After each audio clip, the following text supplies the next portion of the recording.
नवरात्र पर बाबा बागेश्वर ने किन हिंदुओं के खिलाफ मोर्चा खोल दिया?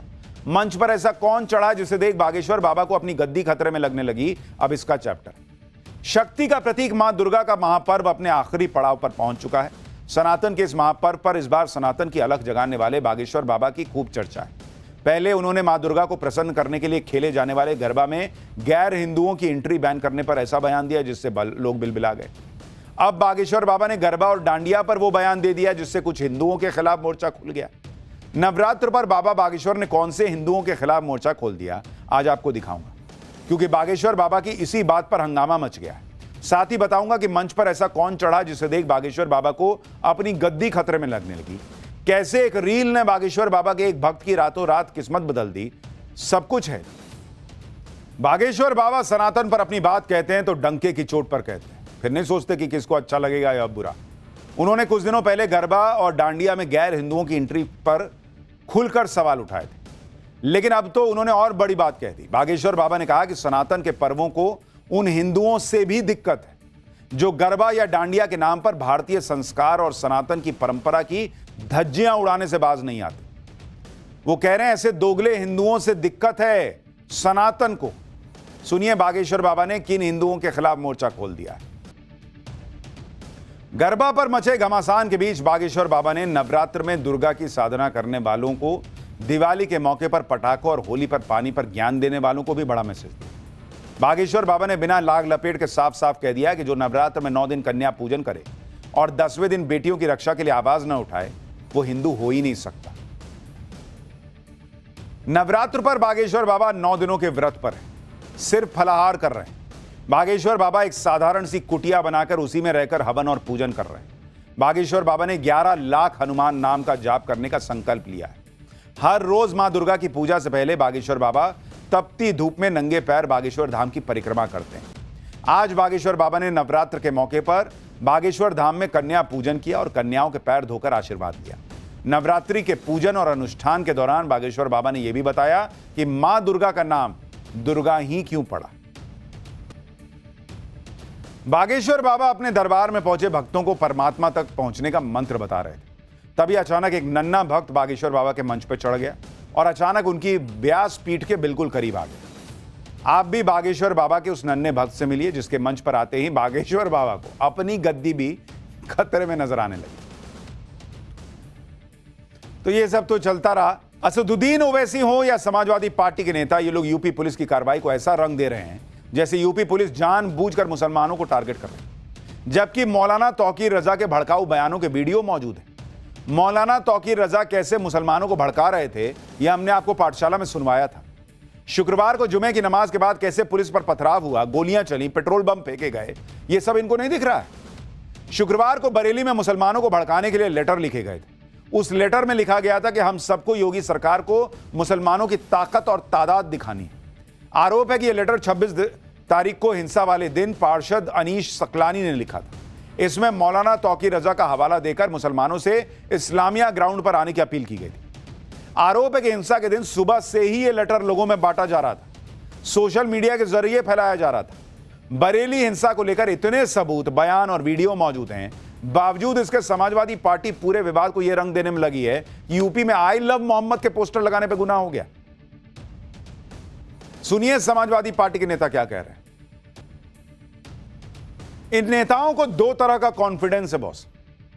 एक तो ये कि इस तरह के उपद्रवी मुसलमान जो पकड़े गए हैं उनका भी अगर साथ देंगे तो भी मुसलमान इनको वोट दे देगा। वो नहीं कहेगा कि भाई क्यों आप जो है गलत काम करने वाले का साथ दे रहे हो, उसको मुसलमान क्यों बता रहे हो, उसको सीधा उपद्रवी क्यों नहीं कह रहे। इनको ये कॉन्फिडेंस है कि बल्क में वोट मिल जाएगा मुसलमान का अगर हम ऐसे लोगों का भी साथ दे रहे हैं। और इनका दूसरा कॉन्फिडेंस है कि इतना करने के बाद भी इनको जो है हिंदुओं का वोट भी मिल जाएगा। समाजवादी पार्टी के नेता कह रहे हैं कि यूपी में तो मुसलमानों की हालत बदतर हो गई।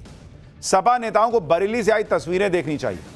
बरेली में जब पुलिस फ्लैग मार्च कर रही थी तब कुछ स्थानीय मुसलमान वहां पुलिस पर फूल बरसा रहे थे और हमने आपको कल भी बरेली के मुसलमानों के बयान दिखाए थे जिसमें वो सरकार के एक्शन का समर्थन कर रहे थे।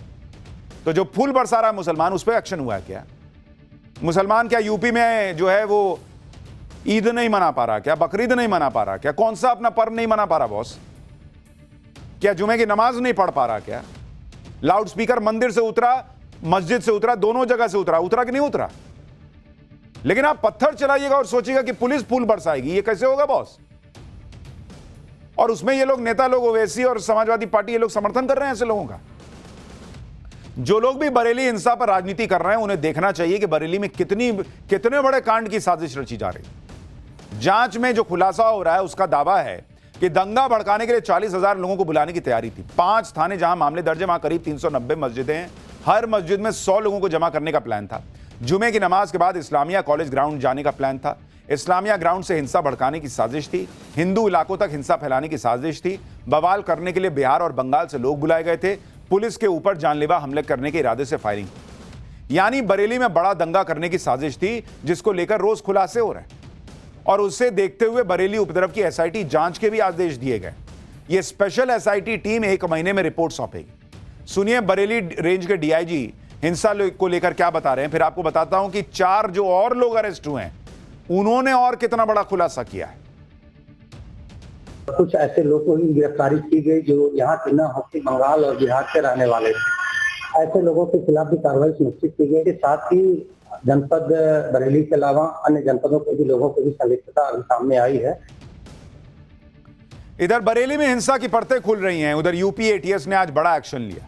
यूपी एटीएस ने 4 ऐसे लोगों को पकड़ा है जो हिंसा के जरिए योगी सरकार को गिराने और यूपी में शरिया कानून लागू करने जैसी साजिश रच रहे थे, यह आरोप लग रहा है। यूपी एटीएस ने कानपुर समेत यूपी के 4 जिलों में छापेमारी कर इन लोगों को पकड़ा। ये लोग अपने कट्टरपंथी सोच के जरिए दूसरे लोगों को भी हिंसा के लिए भड़का रहे थे। आरोप है कि इनके निशाने पर गैर मुस्लिम धर्मगुरु भी थे। ये सभी आरोपी किसी पाकिस्तानी संगठन से प्रभावित थे। ये लोग आतंकी हमले को अंजाम देने के लिए फंड जुटाने में लगे हुए थे। बरेली हो या कानपुर, यूपी के अलग अलग जिलों में हिंसा फैलाने की साजिशें सामने आ रही हैं। इन साजिशों को पहले ही भांपते हुए सीएम योगी और उनकी पुलिस चौकन्ना है। प्रोएक्टिव मोड में एक्शन हो रहा है, लेकिन सीएम योगी के इस एक्शन पर राजनीति भी जबरदस्त हो रही है। यानी ओवैसी कह रहे हैं कि कोई किसी कब्र पर लाठी चला रहा है तो एक्शन होना चाहिए, लेकिन यहां लोग सामने हाड़ मांस के पुलिस वालों पर, लोगों पर पत्थर चला रहे हैं तो एक्शन नहीं होना चाहिए। लॉजिक देख रहे हैं। खैर, पाठशाला में अब अगला चैप्टर। नवरात्र पर बाबा बागेश्वर ने किन हिंदुओं के खिलाफ मोर्चा खोल दिया? मंच पर ऐसा कौन चढ़ा जिसे देख बागेश्वर बाबा को अपनी गद्दी खतरे में लगने लगी? अब इसका चैप्टर। शक्ति का प्रतीक मां दुर्गा का महापर्व अपने आखिरी पड़ाव पर पहुंच चुका है।